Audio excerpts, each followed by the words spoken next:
Hello everyone, it's Melanie here with Vintage Shield Studio. Today I have an interactive diagonal fun fold card for you that looks like this, and I am ready for fall. Are you ready for fall? We've had a few days of cooler weather and I'm all into it. So let's get started. This is the Fall Orchard 12 by 12 paper pack from Recollections. Got some beautiful one-sided papers in here. They're fairly heavyweight, just gorgeous papers.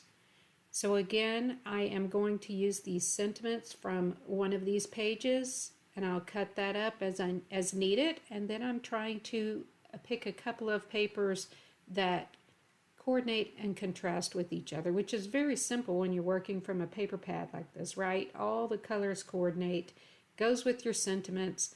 It just makes life so much easier. So now to just pick a paper that goes with that sentiment but doesn't detract from it. And looking at those side by side makes it so much easier.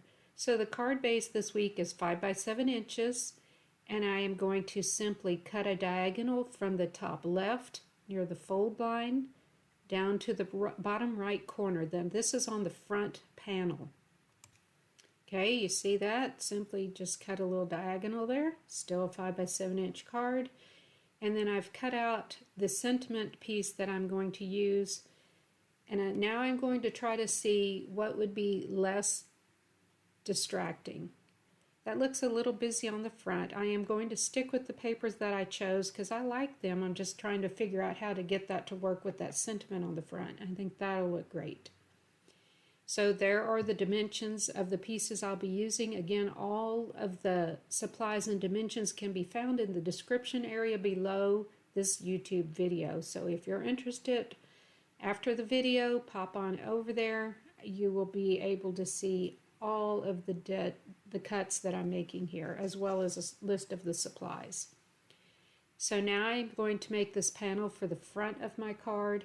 Now this was a slightly smaller than the 5 by 7. It's actually 4 3/4 by 6 3/4. Those two panels. One goes on the inside and one goes on that front flap. And then I've got this insert that is 4 inches by 11 inches. Now I should have really scored this, but I was too lazy to do that, so I just folded this over with my fingers. And this is a really heavyweight cardstock. It's the same as what I'm using for my card base. But anyway, we're going to go with it there. So you can see when it's folded over, you've got a 4 inch by 5.5 inch panel. And then I'm going to cut this down for my focal point mat, 3 3/4 by 5 1/4. And I don't mind that it's got a little bit of that gold still on there. We're going to go with it because I'm going to emboss the sentiment on this front panel anyway. And I'm going to use gold embossing for that. See, that will go right on there, but first I want to stamp this little Happy Thanksgiving. It's kind of a chunky stamp, and this works really well with embossing. Something that's got a little more, it's a little more substantial of a stamp here. It's not real scripty or anything, it's more block. And I find that works better for me with heat embossing. So I brought over my anti-static powder tool. I'm going to give that a good dab. Getting that powder on there, it just takes away any oils from your fingerprints. So when you're doing your stamping with your Versamark ink, it will not leave any residue from your fingers. And so you don't want your embossing powder to stick to fingerprints. You just want it to stick to your stamped image. And then this is just regular gold embossing powder and a coffee filter. I'm going to just tap that off really quickly. I've got my heat gun heating up over here on the side. It's a Marvy heat tool that I've had for years and years. It works just great. So sometimes I like to hit this from the back. I give it a little blast from the front and then from the back because that starts melting your embossing powder. And sometimes if you get those little flakes that blow around all over the front of your embossing, you might want to try hitting that from the back first. Just getting that heat activated helps hold some of the embossing powder. You can tell when it's done because it gets this sheen to it. Beautiful.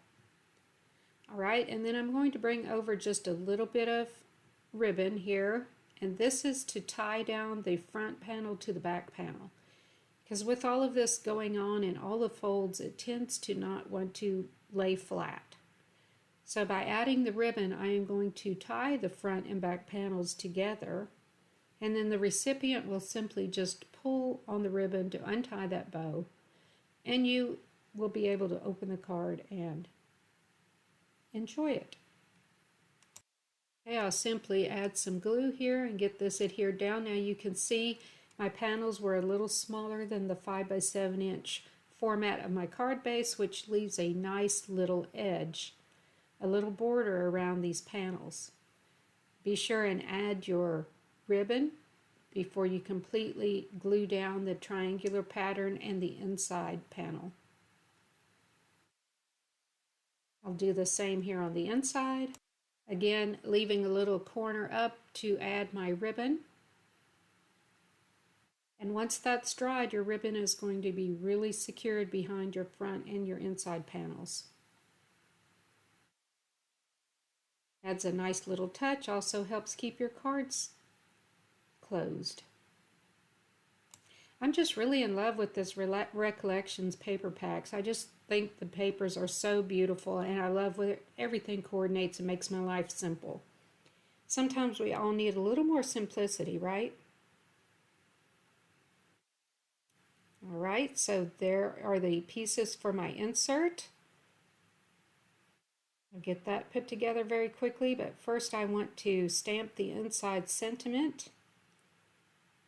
And then I'll get that put on the inside of my insert, and we will be about done with this card. What do you think of this fun fold? It's pretty easy, right? And it's a great way to use up some of those patterned papers that you might have lying around. And it kind of makes a pretty neat little striking card. Comes together fairly quickly. Now I find this very easy to just kind of place this by folding that front flap over, because this will overlap the front flap. And you want to make sure that it doesn't put it in a bind, so kind of lay it in there before you really adhere it down, and then you'll know that it's going to fit perfectly. I'll get this bow tied up very quickly, and that finishes the card for this week. I hope you enjoyed watching this video, and maybe you get inspired to give this card a try. I think whoever you give this card to will love it. It is a little bit interactive, but not overly complicated for you or for the recipient. So maybe give it a try, see what happens from your end. Thank you so much for coming by. I hope you will give me a thumbs up, leave some comments, become a subscriber if you're new to the channel, and welcome if you're returning to see me every week. I really appreciate it. I hope you have a lovely day, and happy crafting, everyone.